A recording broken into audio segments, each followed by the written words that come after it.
但正如风邪变化难测，所以风咳容易复发。曹恩祥医生特意教给王先生一个自制饮料，帮助他预防。这个饮料需要准备生甘草2克、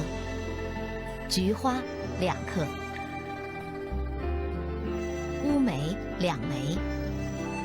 把它们一同放进杯子里，用开水冲泡当茶喝。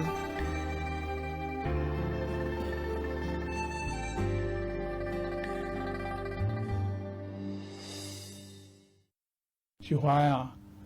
这个乌梅啊，这都有疏风的作用，都有缓急的作用。乌梅它也有抗过敏作用，也可以加点甜味的这个生甘草，生甘草也利咽，所以这个从那个预防啊，从改善它气道的这个问题方面还是有帮助的。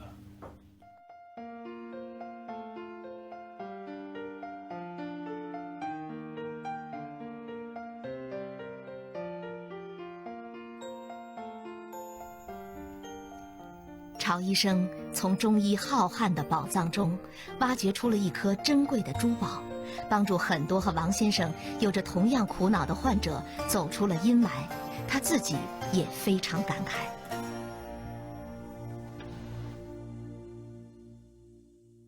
中医就是这么发展的，我这科研啊也好，临床也好，就是通过这么的积累来领会，来感悟